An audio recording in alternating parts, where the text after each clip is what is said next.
Election में बात ऐसी है कि भारत के अंदर सेंसस के हिसाब से 37% लोग माइग्रेंट्स हैं, मतलब एक स्थान से दूसरी स्थान पर वो अभी जाके प्रवासी मजदूर हैं, शादी हुई, पढ़ाई के लिए गए हैं वगैरह।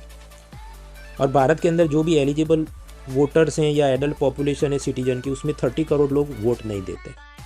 अब इसके बहुत सारे कारण हो सकते हैं, किसी को मतलब मूड ही नहीं है कि मुझे वोट देने नहीं जाना, मुझे कैंडिडेट पसंद नहीं है। लेकिन बहुत सारे तो ये 30 करोड़ में ऐसे होंगे कि वो इसलिए वोट नहीं दे पा रहे क्योंकि सपोज़ वो मुंबई में काम कर रहा है माइग्रेंट वर्कर, और उसका जो कंस्टिट्यूएंसी चुनाव क्षेत्र है, मान लीजिए वो यूपी में हो या तमिलनाडु में, तो उसको फिजिकली अपना काम धंधा छोड़ के ट्रैवल करके वो जाएगा, तब जाके वोट दे सकता है। तो वो उसको तकलीफ होगी, इसलिए वो नहीं जाएगा। तो अपने पास प्रश्न ये है कि क्या मैं बिना वतन गए मतदान केंद्र में जाके वोट कर सकता? तो पहले तो ये संभव नहीं था, लेकिन अब इसको संभव किया जाएगा। वो ऐसी बात है कि इलेक्शन कमीशन कुछ रिमोट इलेक्ट्रॉनिक वोटिंग मशीन बना रहा है। वो ऐसा कि मुंबई के अंदर ही एक बूथ बनाया जाए और कहा जाए कि आपको तमिलनाडु या उत्तर प्रदेश में वोट करना है तो इस दिन आ जाना और आपका वोट रजिस्टर करना। तो उस चीज़ को कहें रिमोट इलेक्ट्रॉनिक वोटिंग मशीन। इसके अभी ट्रायल चल रहे हैं, हालांकि ऑपोजिशन पार्टियों को नाराज़गी है। उनके 3-4 कारण ये हैं कि एक तो माइग्रेंट वर्कर की डेफिनेशन आइडेंटिटी टेम्पररी आया है, सालों से रह रहा है, और इसके अंदर मॉडल कोड ऑफ कंडक्ट आप कैसे लागू करें। For example model code of conduct मतलब क्या, आचार संहिता।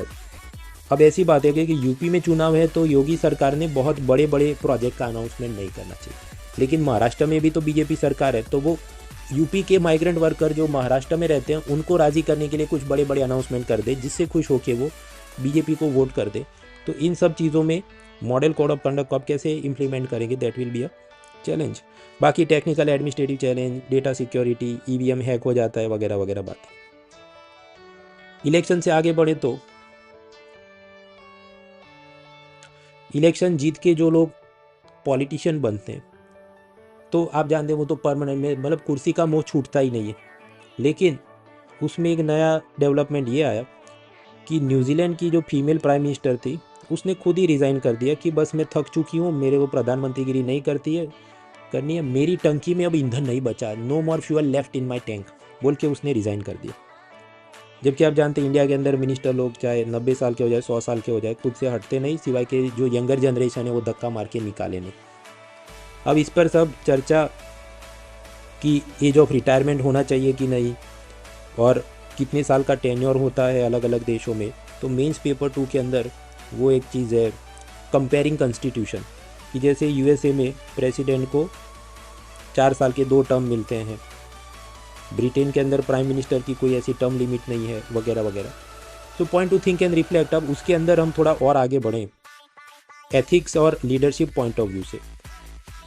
तो लीडर का काम क्या है? लीडर का काम है चाहे उसको जितनी भी एडवर्सिटी आए, चाहे कितनी कठिनाई आए, उसने छोड़ना नहीं चाहिए। लेकिन यहाँ पर ये महिला की नहीं, मेरे से नहीं हो रहा है और मैं जा रही हूँ। अब वो खुद का वर्क लाइफ बैलेंस करना है, फैमिली को टाइम देना है, उस हिसाब से पॉजिटिव है। लेकिन कुछ क्रिटिक्स का ये कहना है कि नहीं, आपने एक नेगेटिव ये तो चीज़ हुई कि आप ऐसा कह रहे नहीं मैं फीमेल हूँ, मेरे से नहीं हो रहा है, तो जो दूसरी यंग जनरेशन की लड़कियाँ थी उनको आपने इंस्पायर करना था, उसकी जगह आपने मैदान छोड़ दिया। तो वो ऐसा कि नहीं महिलाओं से तो नहीं हो सकता। फिर वोटर भी ऐसा सोचने लगे कि मैं किसी फीमेल कैंडिडेट को वोट दूंगा और वो भी बाद में कि नहीं मेरा तो वर्क लाइफ और फैमिली बैलेंस नहीं हो रहा है, छोड़ के चले जाए तो मेरा वोट बर्बाद हो जाएगा, तो मैं तो मेल कैंडिडेट को प्रीफर करूँ वगैरह वगैरह। So like that so many aspect. वो ethics, attitude towards women, leadership qualities, वो डिपेंड करता है मेंस में, निबंध में, एथिक्स में क्या पूछा और आपको क्या जस्टिफाई करना है। आगे बढ़ते हैं प्रिजन।